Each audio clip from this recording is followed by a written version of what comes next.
Hello, everyone. In today's story, I would like to introduce to you a story: Who Built the Pyramids? The truth no one tells.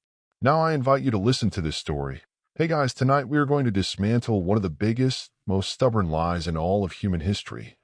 We're traveling to ancient Egypt, to the sun-scorched Giza Plateau, to answer a question that seems simple but is wrapped in millennia of myth. Who really built the pyramids? Imagine you're there now. The air is thick and warm, smelling of dust and distance. A fat orange sun is melting into the horizon, casting the silhouettes of three colossal triangles against a bruised purple sky. They don't seem real. They look like a glitch in the simulation, a tear in the very fabric of the desert. If you were actually here, back when these behemoths were being raised, let's be honest, the odds of you surviving the experience would be slim. Between the back-breaking labor, the crocodiles in the Nile, and the questionable medical practices, you'd be a mummy sooner rather than later. So before you get comfortable, take a moment to like the video and subscribe, but only if you genuinely enjoy what I do here. As always, I love to see where you're all tuning in from. Drop your city or country and the local time in the comments below. It's always a little thrill to see our cozy corner of the internet stretch all across the globe.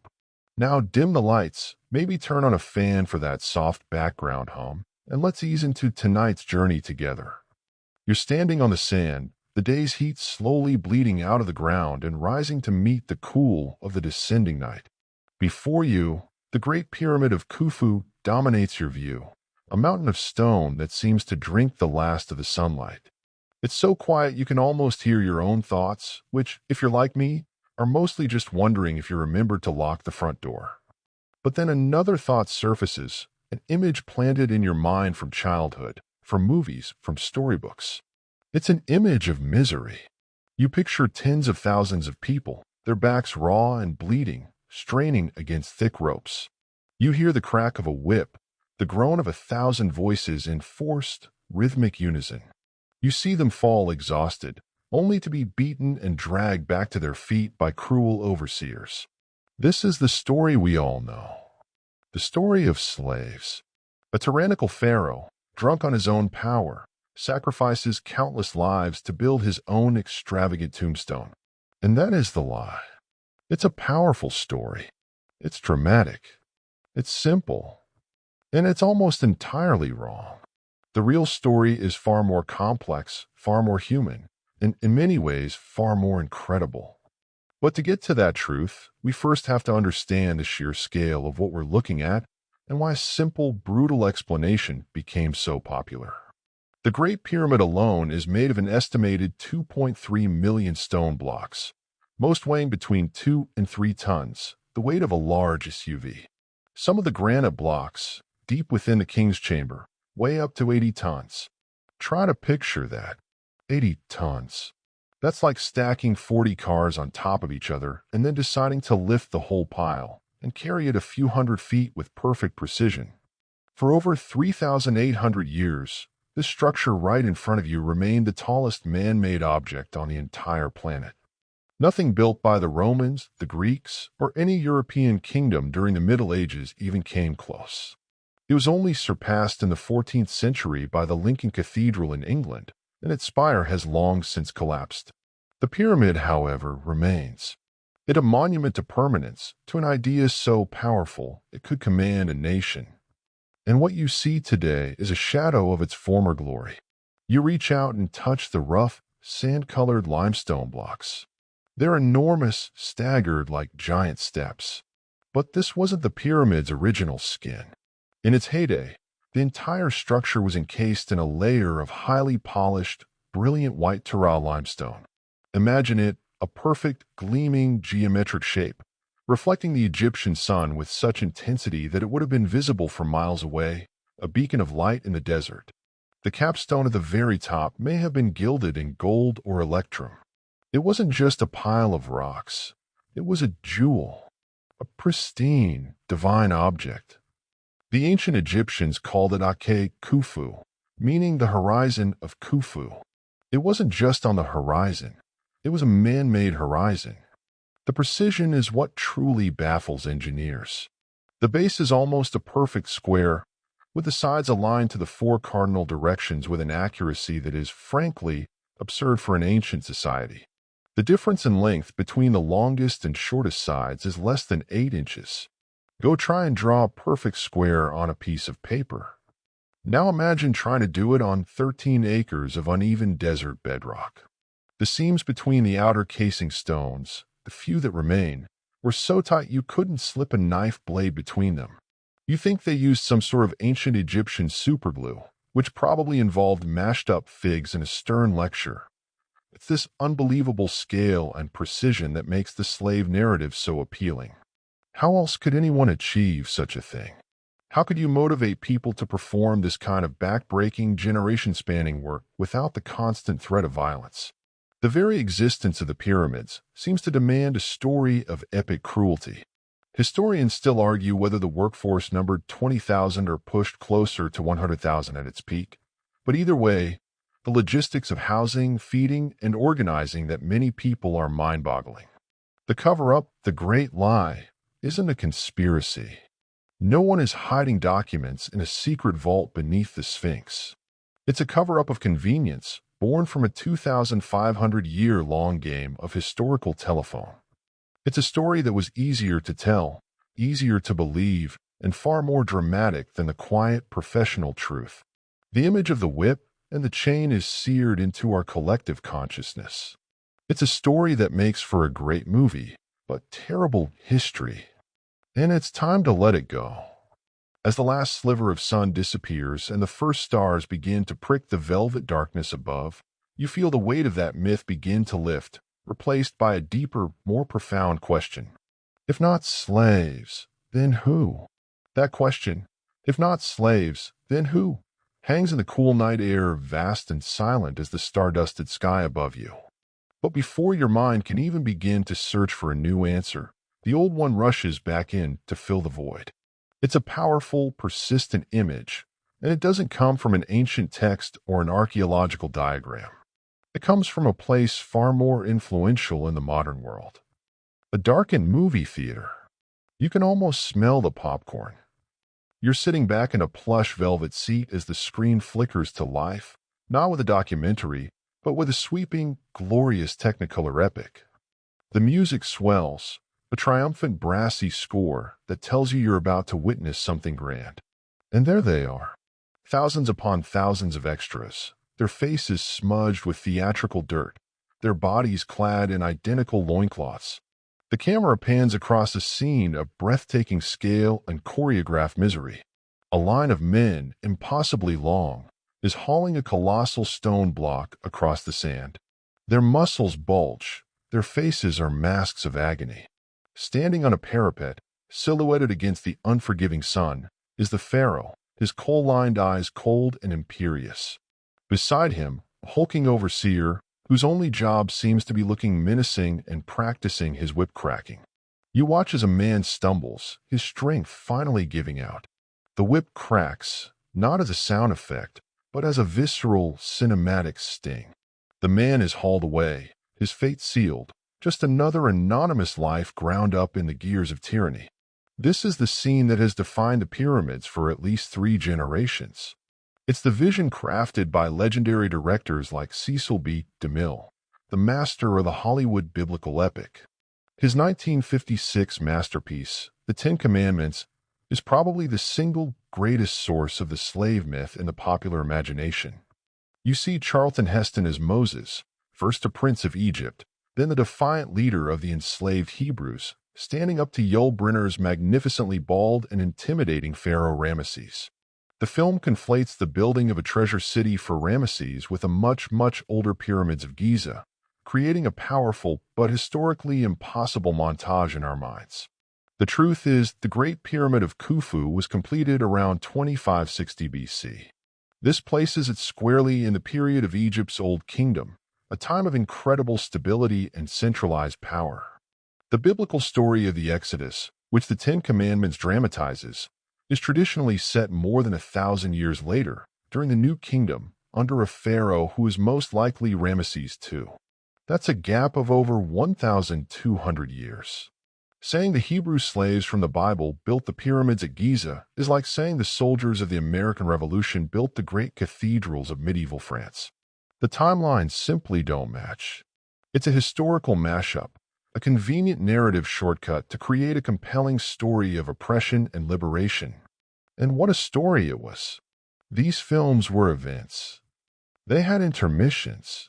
They were sold as educational and moral, but they were really just spectacular entertainment. The sheer hubris of the production is almost as impressive as the pyramids themselves. For the Ten Commandments, DeMille built one of the largest movie sets in history on location in Egypt, a massive city gate that was later buried in the sand and rediscovered by archaeologists in 2017, who dubbed it the Lost City of DeMille. A fun, quirky detail is that thousands of extras were hired from the local Egyptian population, who were paid to portray their own ancestors as slaves, coached by an American director on how to look believably oppressed while building replicas of monuments their actual ancestors likely built as free people. The irony is thicker than a Nile crocodile. You can't really blame the filmmakers. Their job wasn't to be historians. It was to sell tickets. And nothing sells tickets like conflict. A story about a well-organized, well-fed, and spiritually motivated civil service project just doesn't have the same dramatic punch as a tale of good versus evil, freedom versus bondage.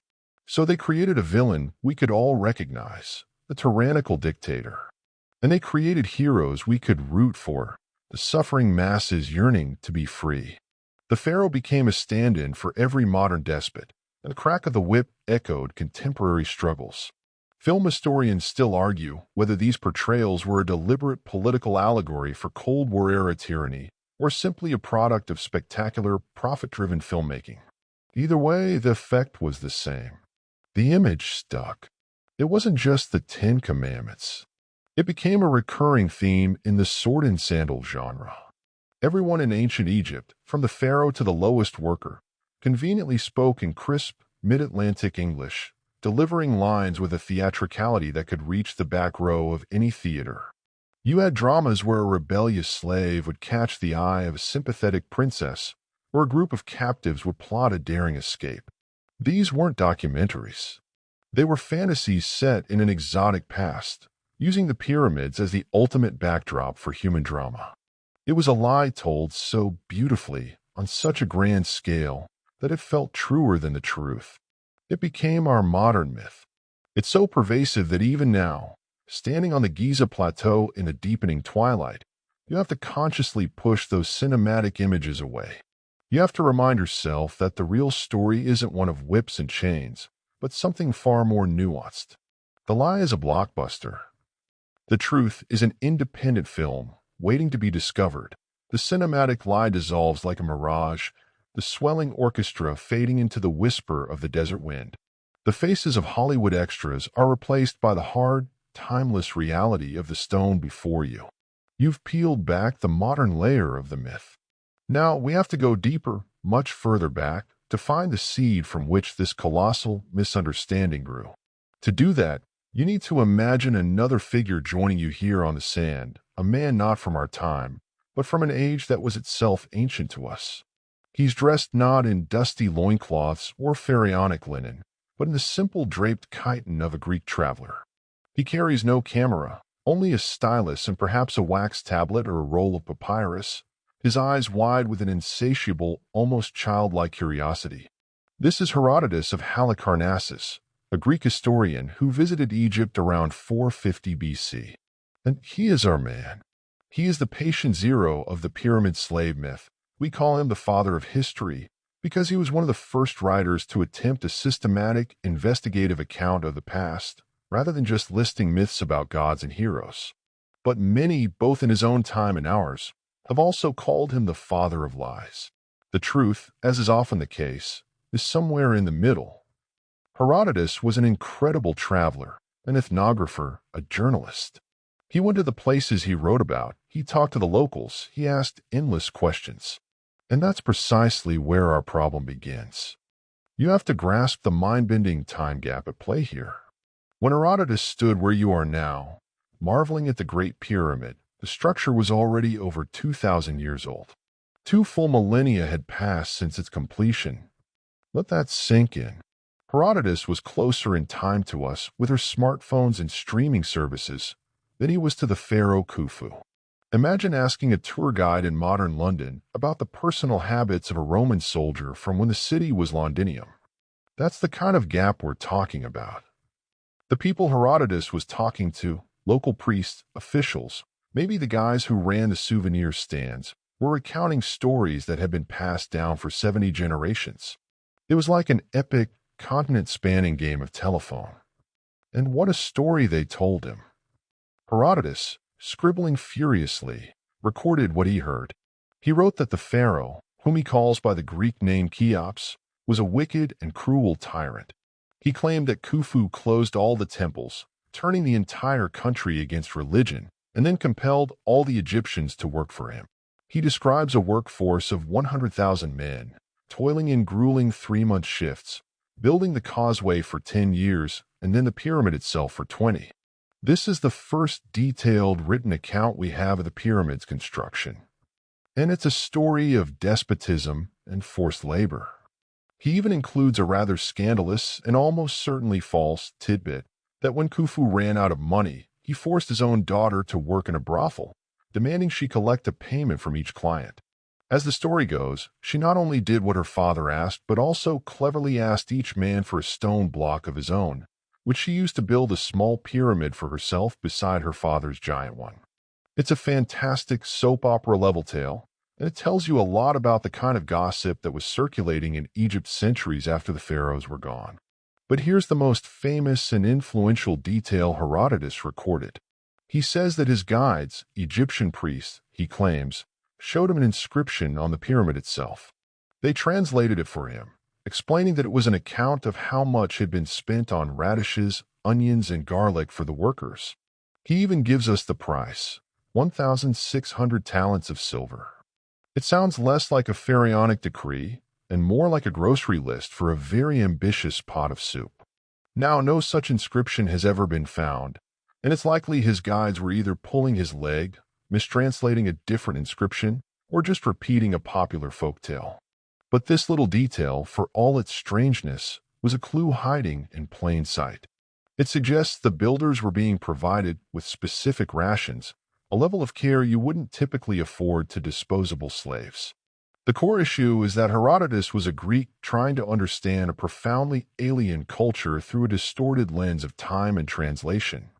Historians still argue whether Herodotus was a meticulous reporter of what he was told or a spinner of tall tales who blended fact with entertaining fiction. He couldn't read a single hieroglyph. Everything he learned was filtered through at least 2 languages, and a local guide who might have been jazzing up the story for a better tip, the world's first ever guided tour, complete with a memorized script and probably a gift shop at the end. He also mentions tantalizingly that the stones were lifted using machines made of short wooden planks, a description that has fueled centuries of debate about forgotten technologies. Because his book, The Histories, survived, it became the primary source for almost everyone who came after. Later Greek and Roman writers built upon his foundation. When the Bible was translated into Greek, the imagery and language used to describe the Egyptian bondage of the Hebrews were influenced by these popular Hellenistic ideas about Egyptian tyranny. Herodotus didn't maliciously invent a lie. He was an outsider looking in, reporting a 2,000-year-old story that had likely been warped over time by the Egyptians themselves, who might have come to view the monumental efforts of their Old Kingdom ancestors as a form of madness. He wrote down the best story he could find. And his story was so good, it stuck for the next 2,500 years. We found the ancient seed of the myth, planted by a curious Greek tourist. But another powerful story, one familiar to millions around the world, would water that seed and make it grow into the unshakable oak tree of a lie we know today. The echo of Herodotus's ancient voice fades, leaving you once again alone in the desert night. You've dismissed the cinematic lie and traced its historical roots to a Greek traveler's secondhand story. But there's another, more deeply ingrained narrative to contend with, one that for many isn't history, but scripture. It's a story found not in the ruins of a pharaoh's library, but in synagogues, churches, and mosques around the world. It's the story of the Exodus. And for countless people, the image of Hebrew slaves toiling under an Egyptian sun is a cornerstone of their faith. You can almost feel the weight of this story pressing down on the Giza Plateau. In the book of Exodus, the Bible describes how the descendants of Jacob, the Israelites, were enslaved in Egypt. A new Pharaoh who did not know Joseph feared their growing numbers and put them to forced labor. The text is vivid, so they put slave masters over them to oppress them with forced labor, and they built Pithom and Ramesses as store cities for Pharaoh. They made their lives bitter with harsh labor in brick and mortar, and with all kinds of work in the fields. This is a powerful account of suffering and exploitation. It's a foundational story of a people's journey from bondage to freedom, from oppression to a covenant with God. For centuries, this biblical account was read not as an allegory, but as literal history. And so the connection was made. If there were Hebrew slaves in Egypt, and there were giant pyramids in Egypt, then surely the slaves must have built the pyramids. It seems like a logical leap. This belief fused Herodotus's tale of a cruel pharaoh with the sacred story of Exodus, creating a single, potent narrative that was both historically plausible, thanks to the Greeks, and divinely sanctioned, thanks to the Bible. The Hollywood epics you were just thinking about, they were merely the 20th century Technicolor adaptation of a story that people have been telling themselves for a very long time. But this is where we have to tread carefully, separating theology from archaeology. The role of a historian or an archaeologist isn't to prove or disprove anyone's faith, but to look at the physical evidence, the dirt and the bones and the pottery and the texts from the time, and see what story they tell. And the story from the ground in Egypt is complicated. For decades, archaeologists have searched for direct evidence of the enslavement of the Israelites in Egypt and their subsequent mass departure. And after more than a century of intensive digging and research, the mainstream historical fact is this: there is no direct archaeological evidence to support the story as it is written in the Bible. There are no Egyptian records mentioning the Israelites, their enslavement, or the biblical plagues. There are no traces of a massive population of escaped slaves wandering in the Sinai desert for 40 years. This doesn't mean it didn't happen. Absence of evidence is not evidence of absence, as they say. But the kind of grand national-scale event described in Exodus should, archaeologists argue, leave some kind of footprint in the sand. The timing, as you know, is the biggest problem. The pyramids at Giza were built during the Old Kingdom, around 2560 BC. The biblical story of Exodus is set much later, during the New Kingdom, most likely during the reign of Ramesses II, who ruled from 1279 to 1213 BC. This is a gap of more than 1,200 years. So even if we take the biblical narrative at face value, the Israelites couldn't have built the Giza pyramids because they weren't there. The Bible itself says they built the store cities of Pithom and Ramesses, not the Great Pyramids. Now for a quirky tidbit that complicates things in a fascinating way. The one and only mention of Israel in any known Egyptian text is on the Merneptah stele, a large granite slab dating to the reign of Pharaoh Merneptah, Ramesses II's son, around 1208 BC. The stele is a victory poem, boasting about the pharaoh's military campaigns in the Levant. One line reads, "Israel is laid waste. Its seed is no more."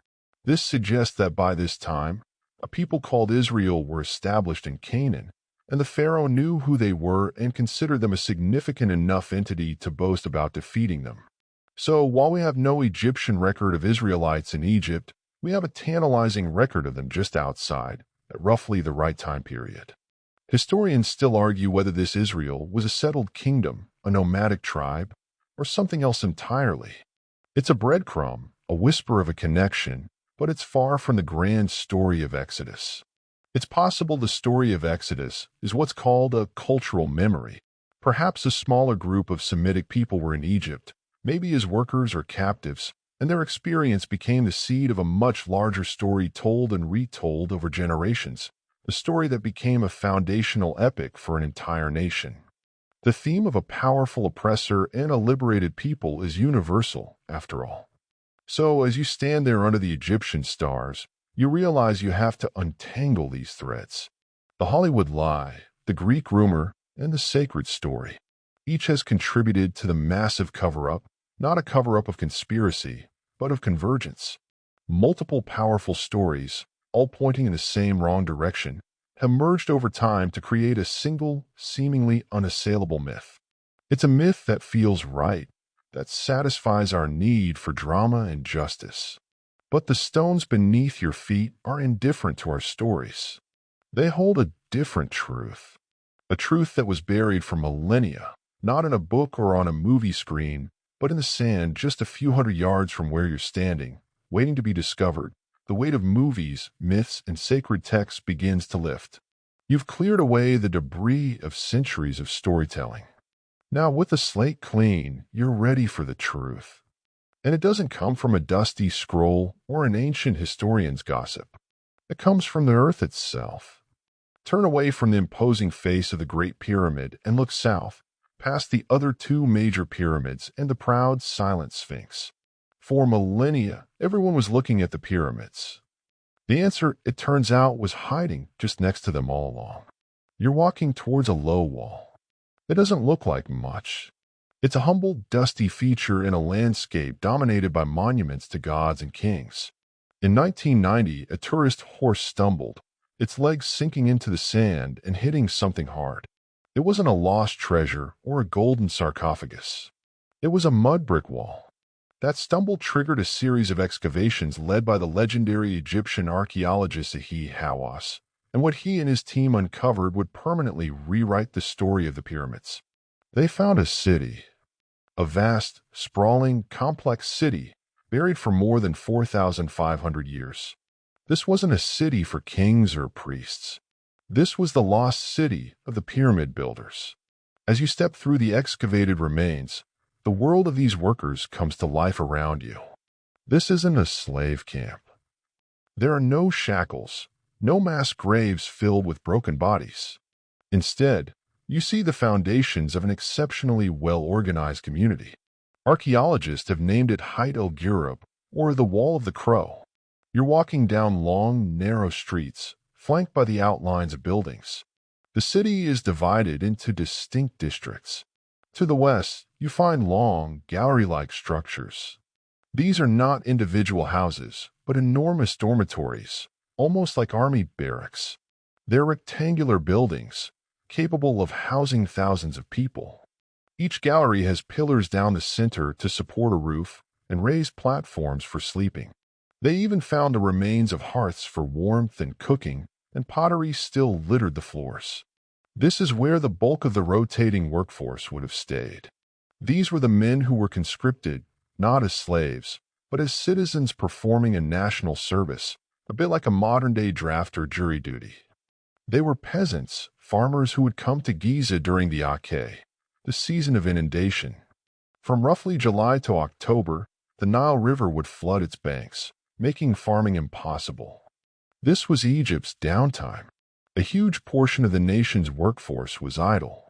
And the pharaoh, a master of logistics and propaganda, put that idle workforce to use.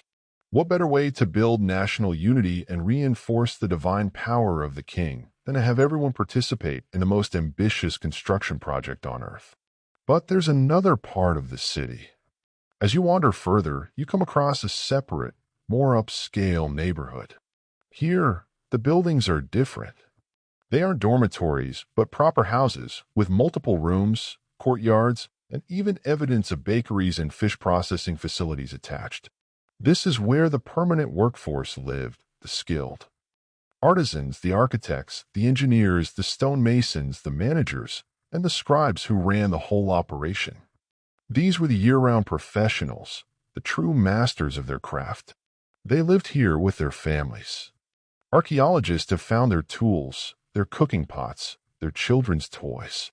This was a thriving, permanent settlement, home to the people who possessed the institutional knowledge and skill to make the impossible happen. The sheer scale of the organization is staggering. It's a mainstream historical fact that this city could house, feed, and manage up to 20,000 people at a time. Think about the logistics. You need to provide food, water, shelter, and sanitation for a population the size of a small modern town, drop in the middle of a desert construction site. They found huge bakeries with massive clay pots for mixing dough, capable of producing thousands of loaves of bread a day. They found facilities for salting and drying fish brought in from the Nile. They found pens where cattle were being raised and slaughtered. This wasn't a place where people were given starvation rations. This was an industrial-scale catering operation. And here's a quirky detail that brings the place to life. Among the ruins, archaeologists found thousands upon thousands of pot fragments. But these weren't just any pots. They were a specific type of standardized, mass-produced vessel known as a beveled rim bowl. Some scholars believe these were essentially disposable food bowls, the ancient Egyptian equivalent of paper plate, used to distribute daily rations of bread and beer to the workers. You can almost picture the morning rush hour, with thousands of workers lining up to get their breakfast bowl before heading off to the quarry or the ramps. Historians still argue whether these bowls were for rations, for baking, or had some other administrative purpose, but their sheer number points to a highly organized system of distribution. This city is the single most important piece of evidence. It demolishes the slave myth with the quiet, irrefutable power of fact. Slaves are not housed in complex, organized cities.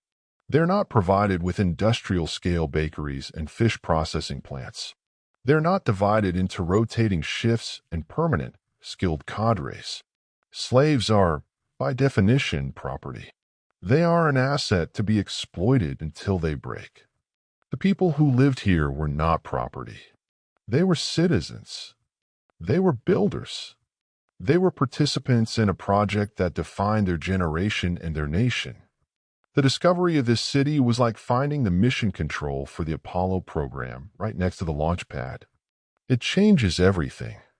The lie was born from a lack of evidence.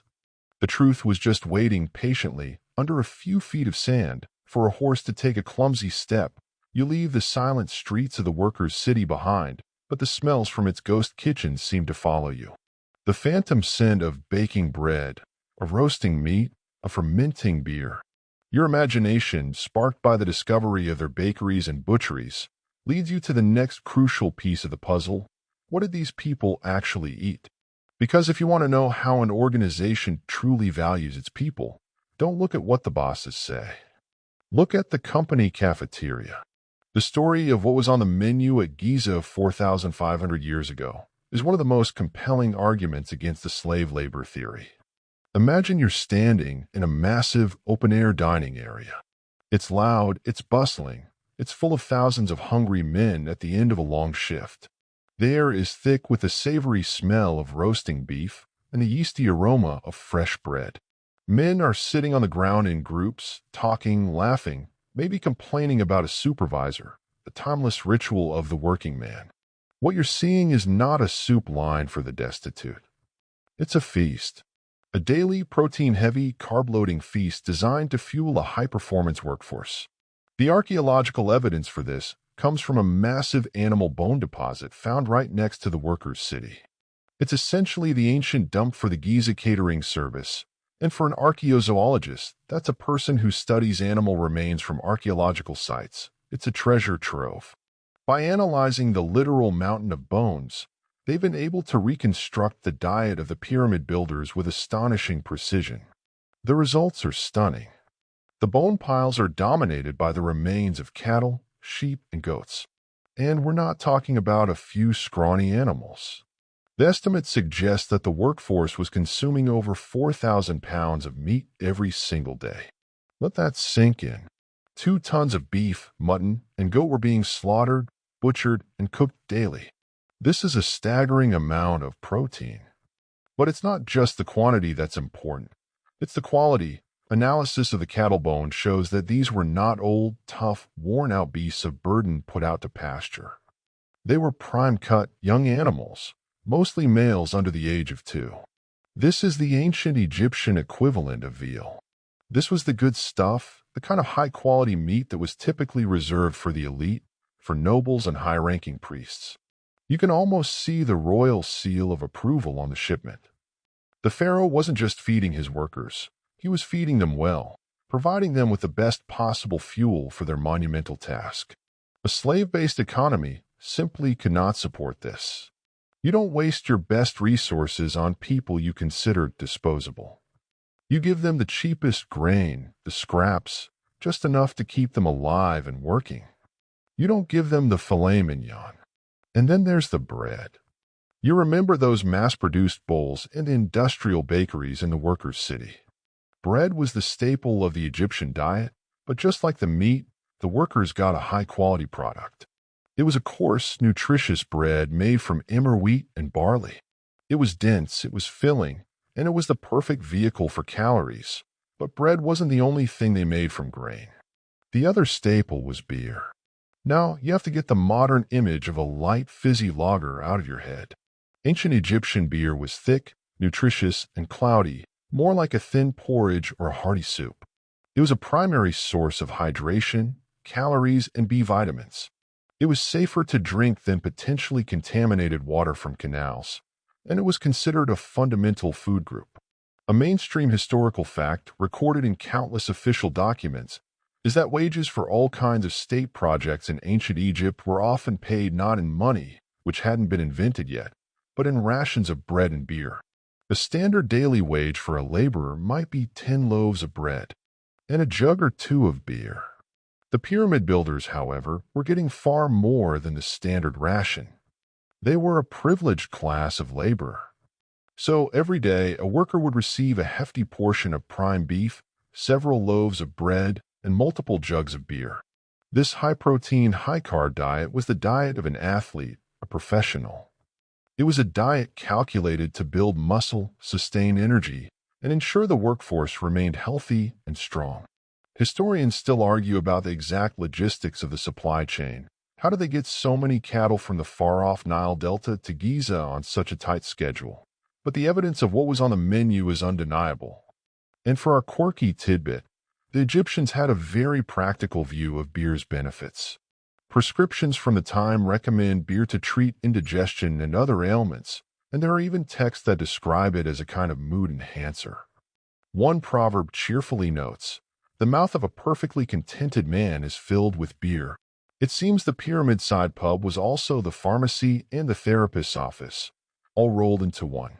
It wasn't about getting drunk, it was about getting fed, getting healthy, and maybe taking the edge off a long day of hauling multi-ton blocks of limestone. Forget the image of a whip. The primary tool of motivation at Giza may have been a well-stocked pantry. The promise of a hot meal of beef stew and a cool jug of beer at the end of the day is a far more powerful and sustainable incentive than the fear of punishment. The cover-up crumbles a little more. The image of the starving slave is replaced by the reality of a well-fed craftsman, sitting down to a meal fit for a nobleman, readying himself for another day of building eternity. Fueled by the phantom feast of beef and bread, you wander away from the imaginary cafeteria. If the lives of these builders were so valued, their diets so privileged, then what about their deaths? In a society as obsessed with the afterlife as ancient Egypt, the way you were buried said everything about the way you had lived. A slave's end was typically anonymous and unceremonious, an unmarked pit in the desert, if they were lucky. An honored citizen's end, however, was a different matter entirely. And it's here, in the shadow of the great royal tombs, that we find the most intimate and moving evidence of all. Your journey takes you back towards that low wall, the one the tourist horse stumbled over. But this time you're heading to a higher slope, a bit further up the hill from the main workers' city. In the same series of excavations that uncovered the town, Z. Hawass and his team made another groundbreaking discovery, the workers' cemetery. For the first time, we could see not just how these people lived and ate, but how they were honored in death. Finding this cemetery was like finding the missing chapter in a book you thought you'd already finished. As you walk among the graves, the first thing that strikes you is their location. This is prime real estate. The cemetery is located on the slope overlooking the Grand Pyramids. These workers were buried with a view of the magnificent structures they had helped create. This was a place of immense honor. In ancient Egypt, your proximity to the royal tomb was a direct reflection of your status. High officials and members of the royal family were buried in mastaba tombs arranged in neat rows around a base of pyramids. To be buried anywhere on the Giza Plateau was a privilege. Slaves, considered ritually impure and of no social standing, would never have been granted such a sacred final resting place. They would have been buried far away, in the desolate sand. The tombs themselves tell a powerful story. You're not looking at simple pits in the ground. You're looking at hundreds of modest but carefully constructed tombs. The more important workers, the artisans, the overseers, were buried in small mud brick mastabas, which are rectangular structures with flat roofs, like miniature, simplified versions of the elite tombs below. Some are even adorned with small, conical pyramid ions on top, a kind of mini-me pyramid that proudly declared, "I built that." It's a touching display of professional pride, a final, eternal boast. You crouch down to look at one of the better-preserved tombs. Carved above the entrance is a simple stone stele, an inscribed marker. This is where you meet the builders face to face. The inscriptions give their names and their titles. You can read the name Inti Shidu, an artisan, depicted sitting at a table piled high with offerings of bread and beer for the afterlife. Another tomb belongs to a man named Neferthief, whose title was overseer of the craftsmen. These weren't anonymous, faceless laborers. These were individuals with names, families, and respected professions. They had pride in their work, and their community honored them for it. The mainstream historical fact here is that over 600 of these tombs have been excavated, with probably many more still buried. They range from the more elaborate mastabas of the supervisors to simpler pit graves for the common laborers. But even these simpler graves are significant. The bodies were not just tossed in. They were carefully placed in a fetal position, facing east towards the rising sun, consistent with Egyptian religious beliefs about rebirth. They were buried with grave goods, pottery filled with food and beer for their journey into the afterlife, and the tools of their trade. A stonemason might be buried with his chisel, a carpenter with his saw. This is the ultimate proof of their status. You don't bury a slave with provisions for eternity. You certainly don't bury him with the very tools that represent his freedom and skill. And now for a truly quirky tidbit that adds another layer of humanity to these ancient people. Some of the tomb inscriptions contain delightful little curses aimed at would-be tomb robbers. They are far more personal and less grandiose than the curses in a pharaoh's tomb. One reads, "Listen, all of you. The priest of Hathor will strike twice any who enter this tomb. The crocodile will be against him in the water, and the snake will be against him on the land." It's a threat that feels deeply personal, invoking the everyday dangers of Egyptian life. Historians still argue whether these curses were meant as genuine magical deterrents or were more of a formal, traditional warning. Either way, it's a glimpse into the hopes and fears of an ordinary person desperate to protect their little piece of eternity. As you look out from this hillside cemetery, over the sprawling city below, and towards the colossal pyramids in the distance, the last vestiges of the slave myth evaporate. You see the whole picture now. A nation of citizens, from the highest overseer to the humblest laborer, living in a purpose-built city, eating a diet fit for an athlete, and being laid to rest with honor in the shadow of their life's greatest achievement. Their tombs are not a testament to oppression. They are a testament to pride, to community, and to the profound belief that their work had meaning. They weren't just building a tomb for their king. They were building their own legacy, one that would be honored both in this life and the next. The cover-up wasn't a suppression of evidence. The evidence was right here, just waiting for someone to look in the right place. Leaving the silent, honored dead in their hillside cemetery, you carry with you a new respect for the lives of these builders. They were well-fed. They were respected in death. But what about life itself on the construction site? Building a pyramid was brutally hard and dangerous work. Accidents must have been a daily occurrence. A slipped block, a falling tool, a moment of inattention, any of these could lead to a life-altering injury. In a slave system, an injured worker is a broken tool, to be discarded and replaced. But what happened to an injured worker at Giza? The answer lies inside the tombs, within the very bones of the builders themselves. You're now standing beside a team of osteoarchaeologists, specialists who study the human skeleton to understand the lives of people in the past. They have carefully exhumed some of the skeletons from the workers' cemetery and are laying them out for analysis. It's a quiet, methodical process, a conversation with the dead where the bones do all the talking. And these bones have some incredible stories to tell. The first thing the skeletons reveal is that life was tough. This is no surprise. The bones show signs of immense physical stress. Vertebrae are compressed and arthritic from years of carrying heavy loads. Muscle attachment points on the bones are enlarged, showing that these individuals were incredibly strong, with powerful arms, backs, and legs. They were the elite athletes of the ancient world, their bodies sculpted by years of intense physical labor. This was not a job for the faint of heart. But then the team points out something astonishing. They show you a skeleton with a leg that had been cleanly amputated below the knee. The bone shows remarkable signs of healing around the amputation site. This person didn't die from the injury. They lived for many years after the surgery, long enough for the bone to grow smooth and rounded. This wasn't a battlefield hack job. This was a successful, life-saving surgical procedure. Another skeleton shows a skull that had been fractured. A piece of bone was pressing into the brain. But someone, a surgeon, had carefully cut a small square hole in the skull, a process called trepanation, to relieve the pressure. And again, the edges of the bone show clear signs of healing. The patient survived what would have been a fatal injury. You see bones from a forearm that had been shattered, only to be expertly set in a splint, allowing them to heal straight and true. One man had his arm crushed by a stone, a classic workplace accident. The arm had to be removed, but he lived for another 14 years after the amputation, his bones telling the story of his survival. This is the irrefutable, mainstream historical fact.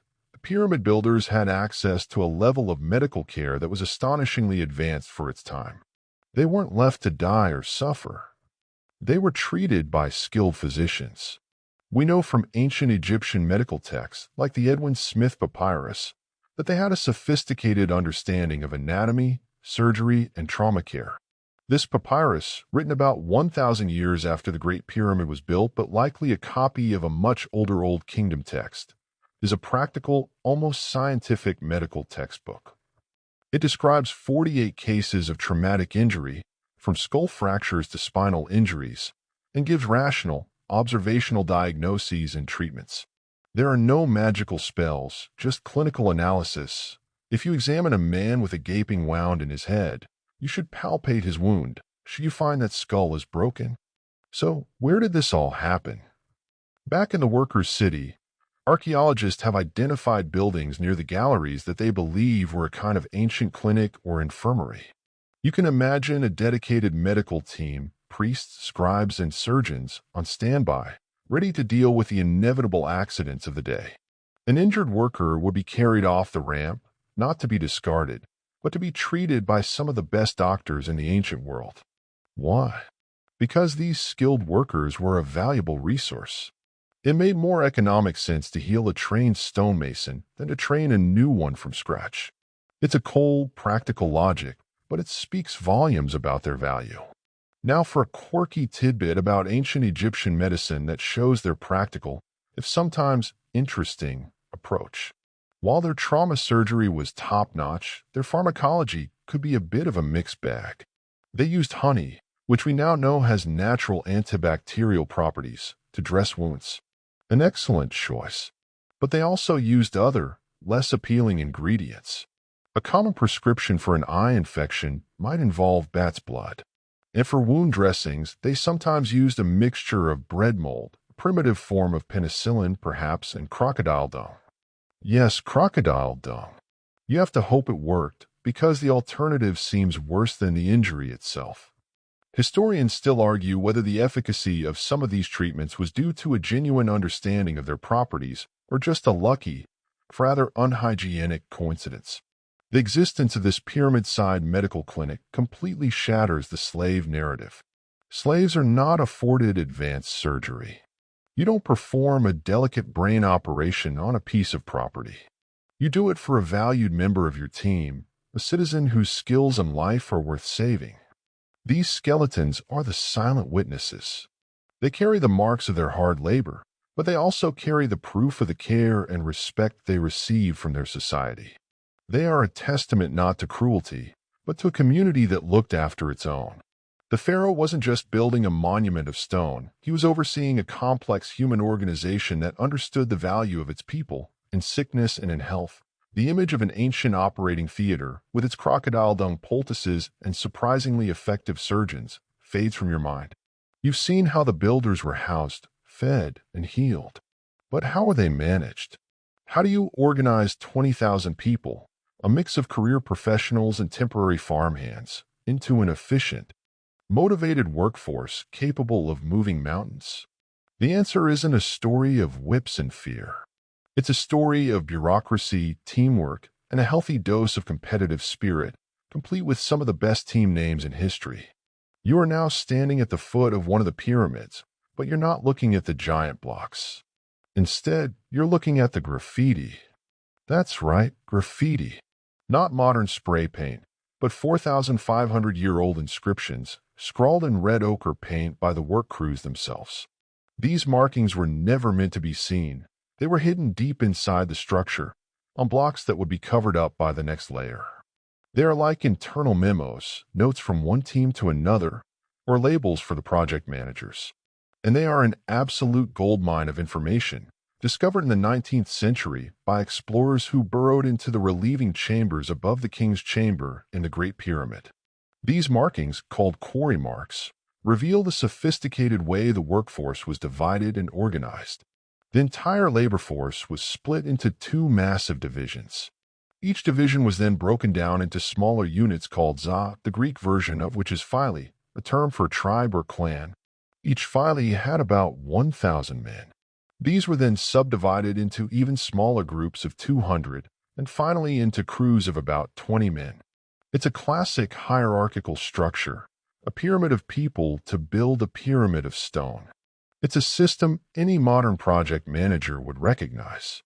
But here's where it gets truly brilliant. These teams weren't just given numbers. They were given names. And they were names full of pride, loyalty, and a bit of swagger. We know this because the graffiti tells us. A typical mark might read something like, the phyle friends of Khufu, the crew drunkards of Menkaure. This is our mainstream historical fact. The pyramid builders worked in crews with official, state-sanctioned names that fostered a sense of identity and competition. Let's just take a moment to appreciate these names, because they are fantastic. One of the major work gangs on the Pyramid of Menkaure, the smallest of the three Giza pyramids, proudly call themselves the Drunkards of Menkaure. This is not the name of an oppressed, miserable slave group. This is the name of a team with a sense of humor and a ton of esprit de corps. It's the ancient equivalent of a bowling team calling themselves the Gutterballs, or a pub quiz team named Quiztiama Aguilera. It suggests camaraderie, inside jokes, and a work culture that wasn't entirely serious all the time. Maybe they enjoyed their beer rations a little too much. It became a running joke that they adopted as a badge of honor. Other gang names were more reverent, designed to instill a sense of purpose. We find gangs called the Friends of Khufu, followers of the White Crown, or the Vigorous Gang. It was a brilliant piece of psychological management. By giving these teams names, you turn an anonymous mass of laborers into distinct competitive units. You can imagine the friendly rivalry. The Vigorous Gang laid 10 blocks today. We, the Drunkards of Menkaure, must lay 12 tomorrow. It's a system that encourages productivity not through fear, but through pride, teamwork, and competition. It's the world's first and largest team-building exercise. This system is further illuminated by another incredible discovery, not at Giza, but from a Red Sea port called Wadi al-Jarf. Here, archaeologists found the oldest papyri ever discovered, a collection of documents known as the Diary of Mirror. This is a quirky and profoundly personal tidbit. Mirror was a low-level manager, an inspector, who worked on the Great Pyramid during the final years of Khufu's reign. His diary is essentially a logbook, a 4,500-year-old Excel spreadsheet written on papyrus. He meticulously records the daily activities of his crew of about 40 men. Mirror's diary doesn't talk about hauling giant blocks up the pyramid itself. It describes their work on a different but equally crucial part of the project. He details their trips to the Tura limestone quarries on the other side of the Nile to fetch the high-quality white casing stones. He logs how many days it took, the number of stones they transported by boat down the Nile and through a series of canals to the Giza harbor, and how they delivered them to the construction site. It's a breathtakingly mundane and administrative document, and that's what makes it so revolutionary. It shows the pyramid project for what it was, a state-run civil engineering project, complete with managers, logbooks, and supply chains. Mirror even notes his team's dinner rations. Historians still argue about the exact translation and meaning of some of the technical terms Mirror uses, but the overall picture of a highly organized, bureaucratic project is crystal clear. Reading Mirror's diary, you get a sense of the daily rhythm of the work, the pride in a job well done. He's not a slave driver. He's a foreman, a logistics guy, making sure his part of a massive project runs smoothly. Between the competitive team names scrawled in hidden chambers and the meticulous logbook of a middle manager, the image of the pyramid builders snaps into sharp focus. They were organized, they were motivated by pride and rivalry, and the whole affair was run with a level of bureaucratic detail that would make a modern government agency proud. The only whipping going on was one team whipping another in the daily block lane competition. The graffiti of the drunkards of Minkor fades away, leaving behind the faint, ghostly scent of red ochre and team spirit. You've seen the city they lived in, the food they ate, the medicine they received, and the teams they worked in. You now understand the how and the who in incredible detail. But there's a deeper question that still looms, as large as the pyramids themselves. Why? Why would a whole nation devote such a staggering amount of its resources, labor, and time for the better part of a century to building these three colossal structures? The old, simple answer was that a tyrannical pharaoh forced them to. But we know that's not true. So, what was the real motivation? To understand why, you have to fundamentally shift your perspective on what a pyramid is. Stop thinking of it as a tomb. That word, tomb, is heavy with our modern ideas of death, grief, and finality. For the ancient Egyptians, it was something far more dynamic, more vital. You need to think of it as a machine. A resurrection machine. For the pharaoh in ancient Egypt, the role was twofold. He was the political head of the state, the commander-in-chief, the chief justice. But far more importantly, he was a god on earth. He was the living embodiment of the god Horus. His health and vitality were directly linked to the health and vitality of Egypt itself. If the pharaoh was strong, the Nile would flood properly, the crops would grow, the enemies would be kept at bay, and the cosmic order, what they called Met, a concept of truth, balance, and justice, would be maintained. But the pharaoh, being inconveniently human, would eventually die. This was a moment of immense national crisis. The death of the king plunged the entire cosmos into chaos. The link between the human world and the divine world was severed. The primary goal of all the funerary rituals, texts, and architecture was to ensure that the dead king could successfully navigate the treacherous underworld, defeat the forces of chaos, and be reborn in the afterlife as Osiris, the god of the dead. Once reborn, he would join the sun god Ra on his eternal journey across the sky, and his divine power would continue to protect and sustain Egypt from the great beyond. His son, the new pharaoh, would then take his place on the throne as the new living Horus, and the cycle would continue. Ma'at would be restored. The pyramid, then, wasn't just a burial place. It was the launching pad for this crucial journey. It was a piece of divine technology designed to facilitate the king's transformation. Its very shape was symbolic. The mainstream historical fact is that the pyramid shape is thought to represent the Benben, the primordial mound that first emerged from the waters of chaos at the beginning of time. It was the point of creation. By burying the king within this shape, you were placing him at the very source of creation, giving him the power to be reborn. The pyramid was also seen as a stone ramp or stairway to the heavens, allowing the king's soul to ascend and join the circumpolar stars, the imperishable ones that never set. So, for the average Egyptian farmer who left his fields during the flood season to go and work at Giza, this wasn't just a construction job. It was an act of faith. It was a national project of cosmic significance. By helping to build the king's resurrection machine, you weren't just serving the pharaoh, you were ensuring the survival of your entire world. You were doing your part to maintain Ma'at, to keep the sun rising, the Nile flooding, and the forces of chaos at bay. It was a project that unified the entire nation, from the highest priest to the lowest laborer, in a single shared goal. It was an investment in their own collective survival and prosperity. Now, here's a quirky tidbit that reveals the depth of this belief. The Egyptians didn't really have a word for queen in the way we think of it. The principal wife of the pharaoh held the title Hemet-Nisu, meaning king's wife. Her primary role was to produce the heir, but she also held immense religious importance. To secure their own eternity, some of these powerful women had their own smaller pyramids built next to their husbands.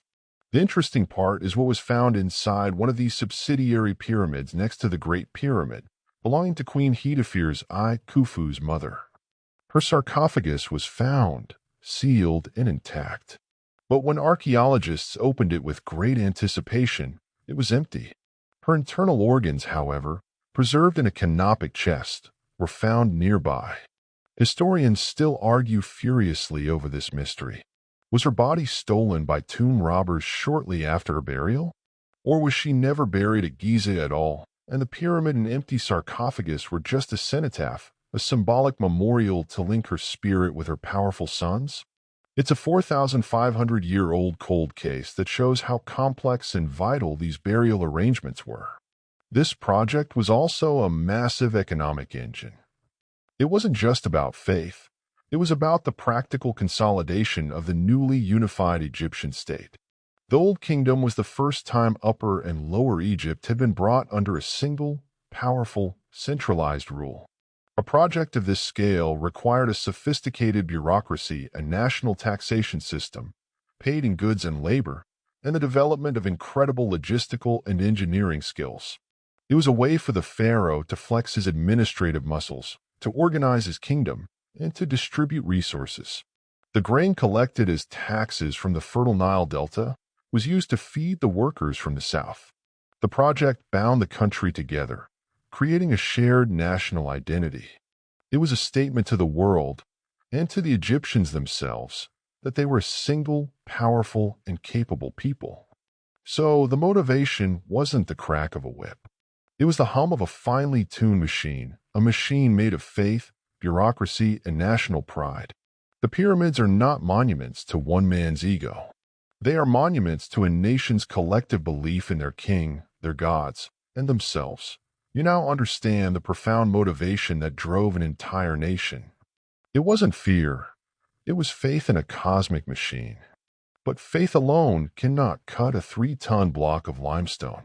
Standing again before the Great Pyramid, you run your hand over one of the massive blocks that forms its base. It's hard, solid, and impossibly heavy. The why is clear, but the practical how still seems like magic. How did they cut and shape millions of these stones with such precision, using only the simple tools of the Bronze Age? The answer lies not here at Giza, but miles away, in the ancient quarries that were the birthplace of the pyramids. Let's travel there now. We're leaving the Giza Plateau and heading to a place like Tura or Aswan. The air here is different. It's thick with the fine white dust of limestone or the pinkish grit of granite. The landscape is scarred, terraced, and pockmarked with the ghosts of the stones that were taken. This is where the real work began. And it wasn't aliens, and it wasn't lost super technology. It was human ingenuity and a whole lot of muscle. Imagine a team of quarrymen standing before a solid wall of limestone. Their task, to detach a perfect rectangular block, weighing as much as a rhinoceros. They don't have steel. They don't have dynamite. Their primary tools are copper chisels and saws, stone hammers, and wooden levers. Copper is a relatively soft metal. It's not much good for cutting hard rock directly. So, how do they do it? First, the master quarryman would survey the rock face, looking for natural fissure lines. Then his team would get to work, not by trying to cut through the rock, but by defining its edges. Using harder stone tools like dolerite pounders, dolerite is a tough, heavy igneous rock, they would bash out a trench and narrow channel around the perimeter of the desired block. It was slow, grueling, percussive work. Pound, pound, pound, chipping away at the limestone little by little, creating a channel deep enough for a man to work in. Once the trenches were cut on the top and sides, the block was free on three faces, but still attached to the bedrock at its base. This is where the rail genius comes in. The mainstream historical fact, supported by clear archaeological evidence of the quarries, is that they used a clever technique involving water and wood. The workers would cut a series of small slots or holes along the base of the block. Into these slots, they would hammer wooden wedges, packed in as tightly as possible. Then they would pour water onto the wedges. The wood would absorb the water, swell, and expand with immense, irresistible force. Over several hours, the slow, silent pressure of the expanding wood would be enough to exploit a fissure in the limestone and crack. The massive block would split from the bedrock below. It's a brilliant application of natural forces, a testament to their deep understanding of their materials. For the much harder granite, found hundreds of miles south at Aswan, a different technique was required. Copper tools were useless against granite. Here, they used the dolerite pounders for the entire process. Teams of men would relentlessly hammer away at the granite, creating the trenches by literally pulverizing the rock. To keep the surface from cracking unpredictably, some historians believe they may have used fire. They would heat the rock with fires and then rapidly douse it with cold water, causing the surface layer to fracture and spall, making it easier to pound away. It was incredibly labor-intensive work, and the sound must have been deafening, a constant rhythmic pounding of stone on stone. And here's a quirky tidbit that demonstrates their ambition and the occasional colossal failure. In the Aswan quarry, you can still see the largest known ancient obelisk, known simply as the unfinished obelisk. It was commissioned, likely by the female pharaoh Hatshepsut, and would have stood nearly 140 feet tall and weighed almost 1,200 tons, the equivalent of 3 fully loaded Boeing 747s. It was almost completely quarried, painstakingly pounded out of the bedrock. But then a flaw appeared in the granite. A massive crack, running through the stone, rendered it useless. It was abandoned, still attached to the bedrock at its base. It lies there today, a testament to their incredible skill, their monumental ambition, and the heartbreaking reality that even with all their expertise, they were still at the mercy of their materials. You can almost feel the collective groan of the quarrymen who had spent months, maybe years on the project, only to have to walk away. Historians still argue about the exact tools and methods. For instance, how do they cut the granite sarcophagi with such perfect, sharp internal corners? Some suggest they used copper saws, but that the saws themselves didn't do the cutting. Instead, they believe the plain copper blade was used as a vehicle for an abrasive slurry. As two men worked the saw back and forth, a third would pour a mixture of sand, or perhaps a harder abrasive like quartz or even diamond dust, into the cut. The soft copper would hold the abrasive particles, and it would be the hard grit, not the saw, that would slowly grind its way through the granite. It's a theory that combines the tools we know they had with a clever, practical technique. The stones were then roughly shaped at the quarry to reduce their weight for transport before being handed over to the transportation teams. The men who worked here in the quarries were not just brute labor. They were specialists. They understood geology, physics, and engineering on a deeply intuitive level. They were the ones who woke the stone giants from their long slumber in the earth, using little more than stone, wood, water, and an immense reserve of human patience and power. The first step in building the impossible was complete. The deafening, rhythmic pounding of the Aswan quarry fades, replaced by the soft whisper of desert sand. The stones are cut. They lie in the quarry, colossal and inert, hundreds of thousands of them. Now comes a challenge that is, in many ways, even more daunting than cutting them, moving them. You're back on the Giza Plateau, staring at the 2.3 million blocks that make up the Great Pyramid. Getting them from the quarry to the construction site, and then up to the ever-rising summit, is one of the most hotly debated subjects in all of ancient history. This is where speculation has run wild, involving everything from aliens to sound waves to long-lost levitation devices. The truth, as always, is likely simpler, more clever, and far more reliant on human sweat. Let's first tackle the journey across the sand. The main limestone quarry for the bulk of the pyramid's core blocks was conveniently located just south of the Giza Plateau itself, a relatively short haul. But even a short haul is a monumental task when your cargo weighs 3 tons and the ground is soft, shifting sand. The image of thousands of men straining on ropes, dragging a block that sinks into the desert, seems impossibly inefficient. And it was. The Egyptians were far smarter than that.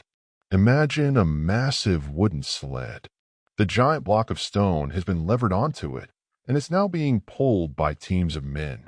But instead of pulling it across dry sand, a man walks in front of the sled, pouring water onto the path ahead. This is not a guess. It's a scene depicted in a famous painting from the Middle Kingdom tomb of Jehuti-Hotep, which shows 172 men pulling a colossal statue on a sled, with one person clearly pouring liquid in its path. For years, historians thought this was a purely ceremonial act, a ritual libation. But in 2014, a team of physicists from the University of Amsterdam decided to test it in their lab. They built a miniature sled and dragged it through a tray of sand. What they discovered is our mainstream historical fact. Wetting the sand in front of the sled makes it significantly easier to pull. But there's a trick to it. You can't use too much water, or the sand turns to mud. You have to add just the right amount to make the sand stiff and firm. The water creates capillary bridges between the sand grains, locking them in place and preventing a mound of sand from building up in front of the sled. Their calculations showed that this simple trick reduces the required pulling force by a staggering 50%. Suddenly, the task becomes manageable. You don't need an army for every block. You need a well-organized team, a good sled, and a guy with a water jug. It's an elegant, brilliant solution, hiding in plain sight in a 4,000-year-old painting. But how do they get the blocks up the pyramid itself? This is the great mystery. The question that keeps engineers and archaeologists up at night. The pyramid grew at an astonishing rate, reaching a height of over 480 feet. There is no single, universally accepted answer, only a collection of compelling, competing theories. The great scholarly debate rages on. One of the oldest and most popular theories is the long, straight external ramp. You can picture it, a massive earthen ramp, starting far from the pyramid's base and rising at a gentle slope all the way to the top. The problem is one of simple physics and logistics. To reach the top of the Great Pyramid at a manageable slope of, say, 8%, the ramp would have to be over a mile long. It would have contained more material and taken more work to build than the pyramid itself. And where is it? There's no archaeological evidence for a ramp of that colossal scale. This led to other theories. Perhaps it was a spiral ramp, like a road corkscrewing up the outside of the pyramid. This solves the length problem, but creates others. How do you make the corners? Maneuvering a giant stone block on a sled around a tight 90-degree turn on a narrow ramp seems incredibly difficult and dangerous. Plus, a ramp like this would have obscured the pyramid's clean, geometric lines, making it impossible for the surveyors to maintain their incredible precision. And that brings us to a more recent and very compelling theory, the internal ramp. This is the quirky tidbit, championed by the French architect Jean-Pierre Houdin. He suggests that the builders used a short, straight external ramp for the bottom third of the pyramid. Then, for the upper two-thirds, they constructed an internal ramp, a tunnel that corkscrews its way up just inside the pyramid's outer edge. This would explain the lack of evidence for a huge external ramp. It would also allow the surveyors to keep the pyramid's corners clear and precise.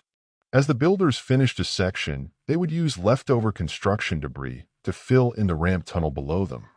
Hodin even points to a strange notch and a previously unnoticed density anomaly detected by microgravimetry scans on the pyramid's corner as potential evidence for his theory, a kind of ancient construction-era doorway or turning point for the internal ramp. While Howden's theory is fascinating and solves many problems, it remains just that, a theory. There's no way to prove it without destructively drilling into the pyramid, which, for obvious reasons, is not going to happen. Other theories propose complex systems of levers, wooden cranes, or even a machine like the one Herodotus vaguely described. The truth might be a combination of all these ideas. Perhaps they used a straight ramp for the lower levels, a spiral ramp for the middle, and a system of levers for the very top. What is certain is that it was an adaptable, evolving process, managed by people who were masters of practical problem-solving. The Silent Stones don't give up their secrets easily, leaving us to marvel at their journey from the quarry to the sky. The image of a great sled gliding over wet sand dissolves, and the debate over ramps, straight, spiral, or internal, is left hanging in the air.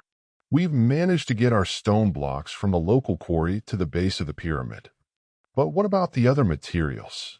What about the brilliant white Tura limestone for the casing, which came from across the river? Or the colossal granite monoliths used for the king's chamber, which had to travel over 500 miles from the distant southern quarries of Aswan? Pulling a sled across a few hundred yards of sand is one thing. Transporting an 80-ton block of granite across half the length of the country is another challenge entirely.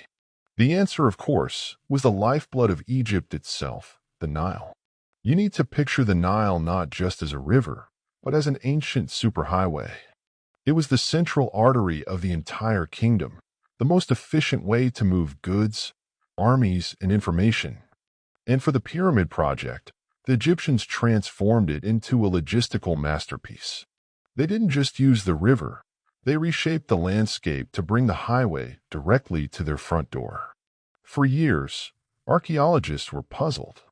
The Giza Plateau is several miles from the modern-day course of the Nile. How do they get the stones from the riverbank to the construction site? The answer was buried under the sand in the sprawling suburbs of modern Cairo. Recent discoveries, including analysis of ancient pollen and sediment cores, have confirmed what archaeologists long suspected. For 1,500 years ago, the geography was very different. A major branch of the Nile, known as the Khufu branch, flowed much closer to the plateau than the river does today. But even that wasn't close enough.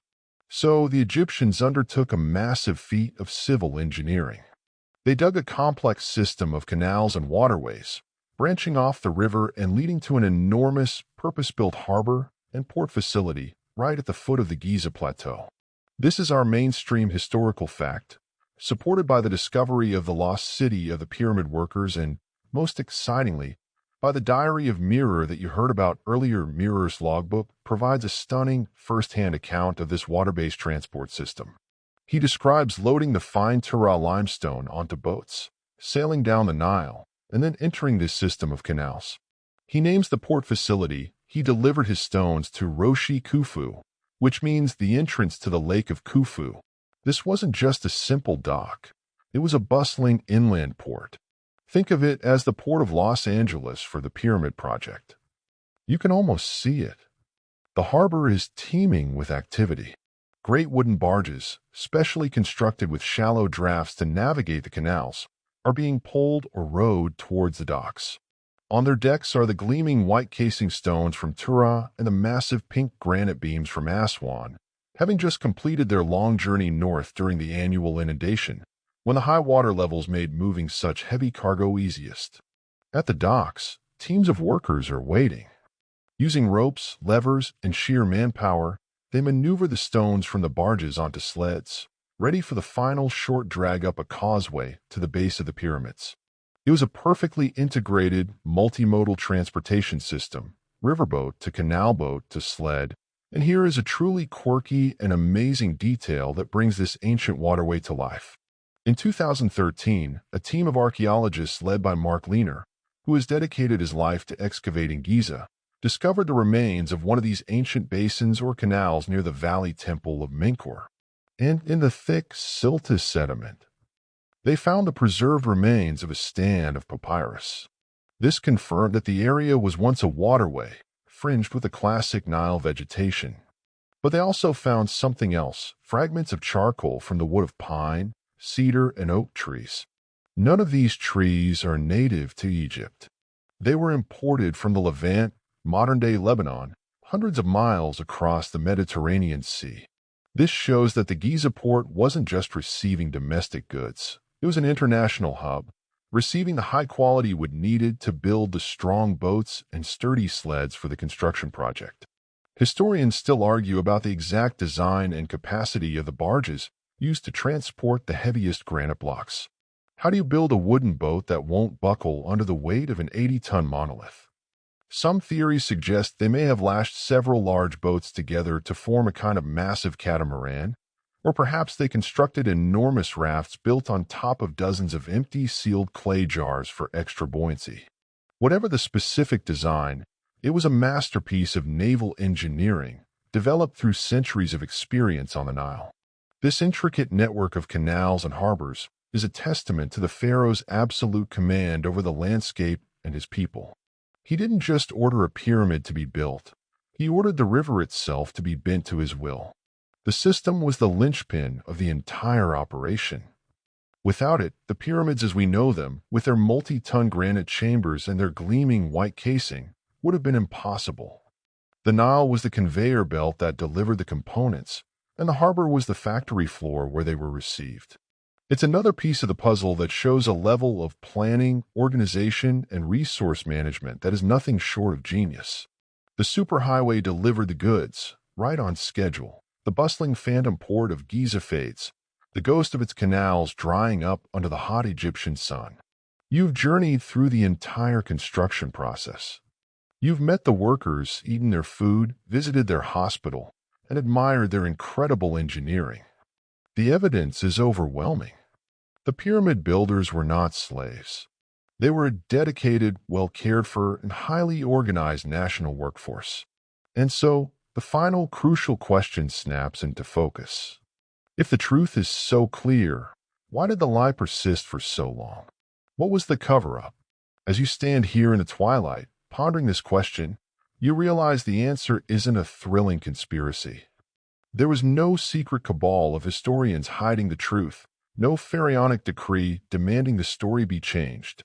The cover-up wasn't a single, deliberate act. It was a long, slow, 4,500-year drift. It was a cover-up of convenience, of narrative decay, and of cultural projection. It was a story that simply got better, more dramatic, more useful, and easier to tell with each passing century. Let's start with the ancient Egyptians themselves. The Old Kingdom, the era of the great pyramid builders, was followed by centuries of intermediate periods, civil wars, and foreign invasions. By the time of the New Kingdom, 1,000 years later, the Egyptians looked back on the age of the pyramids with a sense of awe and perhaps a little confusion. Pharaohs like Ramesses the Great were building magnificent temples at Karnak and Abu Simbel, but they weren't building pyramids on the scale of Giza.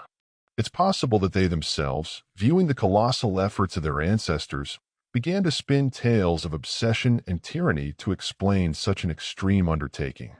This is the first layer of the cover-up, the slow erosion of memory into legend within Egypt itself.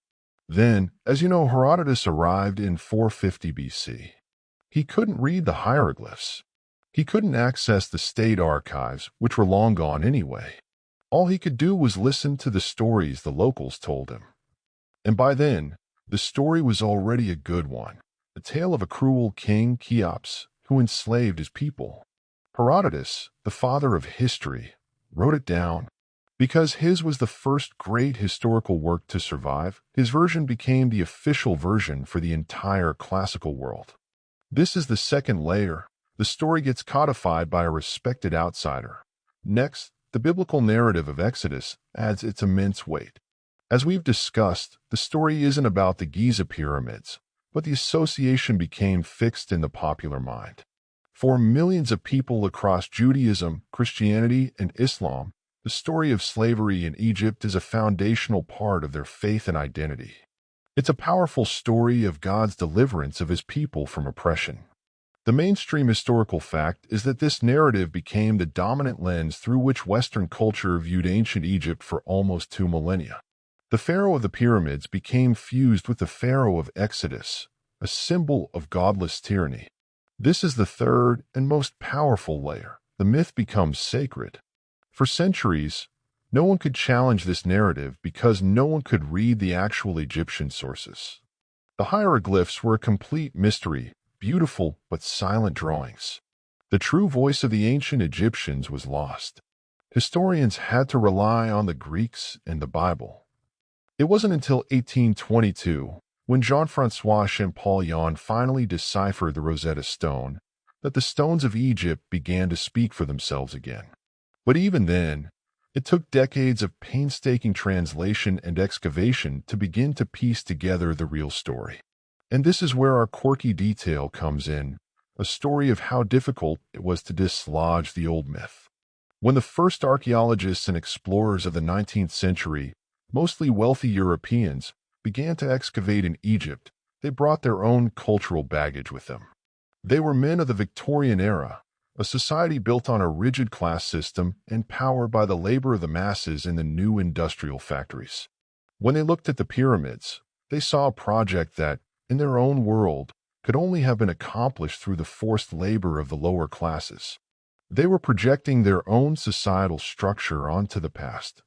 Historians still argue about the extent to which these early Egyptologists were influenced by their own colonial-era biases, but it's clear they found the slave narrative to be a comfortable and familiar explanation. It fit their worldview. This is the fourth layer. The myth gets reinforced by modern biases.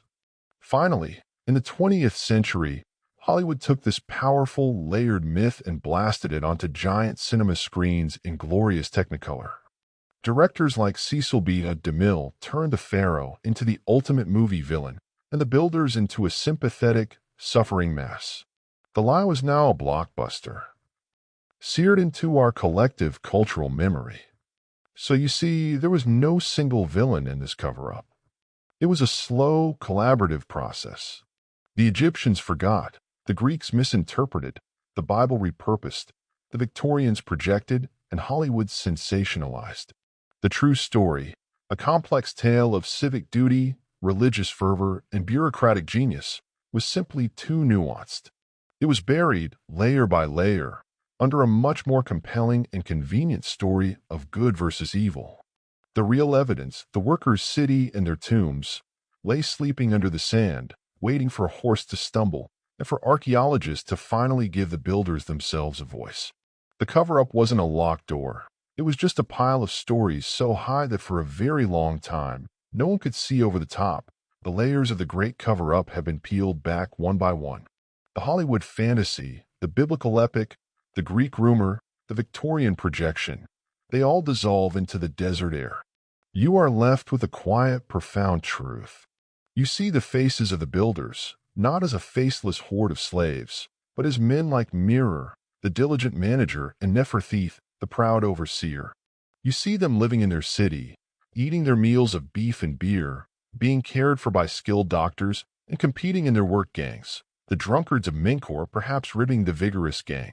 You see a nation unified in a project of immense faith and pride, a project they believed would secure the cosmic order of their world for all eternity. As the first hint of dawn begins to pale the eastern sky, casting the pyramids once more into sharp, black silhouette, you're left to reflect on what this all means. What are the echoes of their story in our own modern world? The pyramids are still here. They are the last of the 7 wonders of the ancient world still standing, a final, stubborn testament to the people who built them. They have survived the rise and fall of empires, the shifting of sands, and the changing of religions. They are, perhaps, the most successful human endeavor of all time. What their story teaches us is that the greatest achievements of humanity are rarely, if ever, born from pure oppression.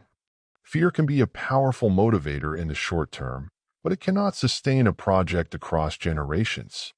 It cannot inspire the kind of ingenuity it took to quarry an 80-ton block of granite, the precision to align a monument to the cardinal points with near-perfect accuracy, or the artistry to fit casing stones so tightly you can't slip a piece of paper between them. That level of excellence requires something more. It requires buy-in. It requires a shared sense of purpose. The pyramid builders were not coerced.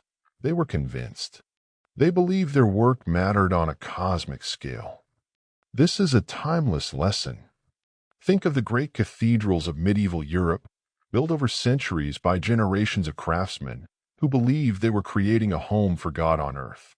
Think of the Apollo program, which sent humans to the moon, fueled not by threats, but by a national sense of destiny, scientific curiosity, and the thrill of exploration. The mainstream historical fact is that large-scale, generational projects require a unifying vision that transcends the individual. The pharaoh's genius was in providing that vision. And here's one last quirky tidbit to bring it all home. Today, the pyramids stand as the ultimate symbol of Egypt. They are the face of the nation on its currency, a primary draw for its tourism industry, and a source of immense national pride. In a strange and beautiful way, the original purpose of the project has been fulfilled, just not in the way the builders expected. They built the pyramids to ensure the eternal life of their king and, by extension, the eternal stability of Egypt. And while the specifics of their religion have faded, the result of their labor has, in fact, given Egypt a kind of immortality. The pyramids continue to sustain the nation, now as a cultural and economic powerhouse. The builders' work continues to maintain Ma'at, just a modern, secular version of it. Historians still argue about the legacy of the Pyramid Age. Was it a glorious peak of human achievement or a developmental dead end, a massive expenditure of resources that could have been used differently? But standing here, watching the sun rise and spill golden light across the ancient stones, that debate feels academic. What you feel is a profound sense of connection to these people from 4,500 years ago. Their bones might show the strain of their labor, but the legacy they left behind is one of incredible strength, ingenuity, and community. They remind us that ordinary people, when organized and motivated by a powerful idea, can achieve the seemingly impossible. They can build something that lasts forever. The greatest monument on earth was not built by slaves. It was built by citizens. It was built by us. And now, as the dawn breaks fully over the Giza Plateau, our journey through the long night of historical myth comes to a close. The air begins to warm, the sound of the modern world begin to intrude, yet the silent, steadfast presence of the pyramids remains, their true story finally told. The cover-up is over, not because a secret was revealed, but because we took the time to listen to the stones, to the bones, and to the faint, lingering whispers of the builders themselves. The sun is rising on their world once more, and their achievement shines brighter and more humanly brilliant than ever before. The first rays of sunlight now touch her face, warm and real, and the sharp edges of the great stone mountains soften in the morning haze. The story is over, the myths are dismantled, and the builders have taken their rightful place in history, not as victims, but as heroes of their own epic tale. The journey was long, winding through the darkened corridors of history and into the light of discovery, a journey we took together from the comfort and safety of our own quiet rooms. The world of ancient Egypt, with its grand ambitions, its communal spirit, and its surprisingly advanced understanding of both engineering and humanity, now recedes, leaving behind a sense of wonder and a newfound respect for what we, as people, are capable of when we work together towards a common, deeply held belief. Let the final echoes of their story gently lull you towards sleep. Let the image of the sun rising over the gleaming, perfect pyramids be the last one that fills your mind. There is no more mystery to solve tonight, no more lies to unravel. There is only the quiet satisfaction of knowing and the gentle descent into peaceful, well-earned rest. The builders have finished their work. Thank you for your attention. Goodbye and see you again in the next stories.